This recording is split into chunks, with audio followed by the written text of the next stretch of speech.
Master minds commerce చదవాలనుకునే 10th inter విద్యార్థుల తొలి ఎంపిక. శ్రీ గురుభ్యో నమః. మహాగణాధిపతయే నమః.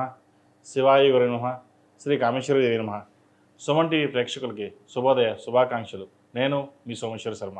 మేషం నుండి మీనం వరకు ఉన్నటువంటి రాశి ఫలితాలు నా పరిజ్ఞానం సంకరించిన మేరకు ఈ వారం రాశి ఫలితాలను తెలియజేస్తాను.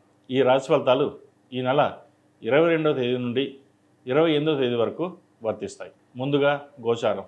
మేషంలో శుక్రుడు, మిథునంలో రవి బుధ గురువులు, సింహంలో కుజకేతువులు, కుంభంలో రాహు, మీనంలో శని.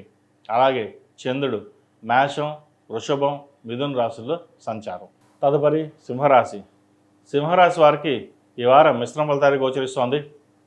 జన్మరాశిలో కుజకేతువులు, అష్టమ శని, అదేవిధంగా ఏకాదశంలో గురువు కంబస్ట్ అవడం, ఏ పని చేసినా వెనక్కి వెళ్ళడం, ఆరోగ్యపరంగా ఇబ్బందులు రావడం, జీవిత భాగస్వామితో విభేదాలు రావడం, బంధువర్గంలో కావచ్చు, సహోదర వర్గం కావచ్చు, వ్యాపారంలో కావచ్చు, ఇటు సహోద్యోగులతో కావచ్చు, ఏదైనా సరే ఒక అడుగు ముందుకు వెళ్తే 10 అడుగులు వెనక్కి లాగడం జరుగుతుంది. మనం ఒక మంచి మాట చెప్తే అది వక్రించే విధంగా ఎదురు మనకే ఇబ్బందికరమైన వాతావరణం నెలకొంటుంది. ఇటువంటి విషయంలో సాధ్యమైనంతవరకు మౌనంగా ఉండి మన పని మనం చేసుకోవడం చెప్పదగినది. వ్యాపార రీత్యా కూడా ఉన్న వ్యాపారాన్ని సక్రమంగా చేసుకోవడం చెప్పదగిన సూచన. లాభాలు బాగుంటాయి, కానీ అవి ఆవిరైపోతాయి. అది ఎలా ఖర్చు అవుతుందో, ఎలా వస్తుందో అలాగే ఖర్చు అవుతుంది. కాబట్టి డబ్బు విషయంలో కొన్ని జాగ్రత్త వహించాలి.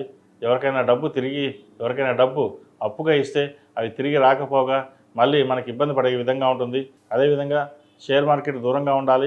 దాంట్లో లాస్ వచ్చే అవకాశం ఎక్కువగా గోచరిస్తోంది. ఈ 45 రోజులు మ్యాక్సిమం షేర్ మార్కెట్కి ఎంత దూరంగా ఉంటే అంత మంచిది. లేదా ఎవరైనా షేర్ మార్కెట్ ట్రేడింగ్లో చేసుకునే వాళ్ళు ఉంటే కనుక చిన్న చిన్న ఇన్వెస్ట్మెంట్లు చేసుకోండి. అంతే తప్ప పెద్ద పెద్ద ఇన్వెస్ట్మెంట్లు చేస్తే నష్టం వచ్చే అవకాశం గోచరిస్తోంది. అదేవిధంగా ఉద్యోగపరంగా చిన్న చిన్న ఇబ్బందులు ఉంటాయి. ఆరోగ్యం మటుకి జాగ్రత్త వహించాలి. జన్మరాశిలో కుజకేతువులు ఉన్నారు. చతుర్థాధిపతి భాగ్యాధిపతి అయిన కుజుడు రవి ఇంట్లో ఉన్నారు.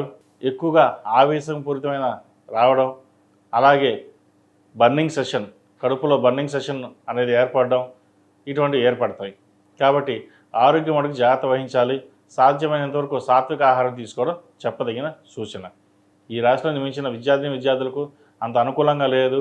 వచ్చిన అవకాశాలు చేజారిపోవడం, యుఎస్ వెళ్దాం అనుకుంటే అది రిజెక్ట్ అవ్వడం, యుఎస్లో ఉన్న వాళ్ళకి ఉద్యోగం రాకపోవడం, వచ్చినా అది ఏదో చిన్న చిన్న ఉద్యోగం రావడం మళ్ళీ పోవడం అనే అంశాల మీద ఎక్కువగా ఉంటుంది. వీసా చేదాకా వచ్చి చేజారిపోయిన భావన ఏర్పడుతుంది. అయితే వీరికి వీసా వచ్చే అవకాశాలు లేకపోలేదు. ప్రస్తుతం ఈ వారం వీరికి బాగలేదు కాబట్టి శనికి తైలాభిషేకం చేయడం, సుబ్రహ్మణ్య స్వామికి అభిషేకాలు చేయడం చెప్పదగిన సూచన.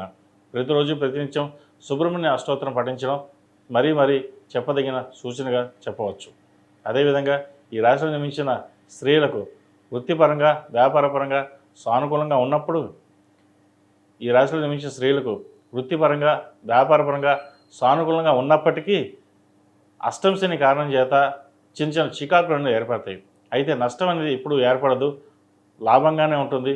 వచ్చిన అవకాశాలని సద్వినియోగపరచుకోండి. జీవిత భాగస్వామితో మాట్లాడేటప్పుడు జాగ్రత్త వహించాలి. చిన్న చిన్న మాట పట్టింపులు వచ్చే అవకాశం ఉంది. కొత్తగా పెళ్ళైన జంటల అయితే మటుకి మరీ జాగ్రత్త వహించాలి.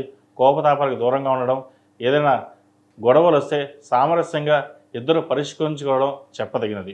భార్యాభర్తల మధ్య ఎడబాటు కావచ్చు, విభేదాలు కావచ్చు వచ్చే అవకాశాలు ఎక్కువగా ఉన్నాయి. కాబట్టి సింహరాశి వారు ముఖ్యంగా, ఎందుకంటే జన్మరాశిలో కుజుడు కేతువు ఉన్నారు, గురువు కంబస్ట్ అయ్యారు. ఇటువంటి పరిస్థితుల్లో మీకు ఎటువంటి లాభము ఉండదు, నష్టం తప్ప లాభం ఉండదు. కాబట్టి సామరస్యంగా ఉండి ప్రయత్నాలు చేసుకోండి. ఏదైనా ఉద్యోగం ప్రయత్నాలు చేసుకున్నట్టయితే చిన్న ఉద్యోగం కావచ్చు, పెద్ద ఉద్యోగం కావచ్చు, ఏది వచ్చినా సరే ముందుగా వచ్చిన ఉద్యోగంలో జాయిన్ అవ్వడం చెప్పదగిన సూచన. ఈ రాశివారు ప్రతిరోజు ప్రతినిత్యం ఓం నమః శివాయతో దీపారాధన చేయడం, ముఖ్యంగా మంగళవారం నాడు రాహుకాలంలో రాహు దీపం పెట్టడం, అలాగే సుబ్రహ్మణ్య స్వామికి అభిషేకాలు అష్టోత్తరం చేయడం చెప్పదగిన సూచన.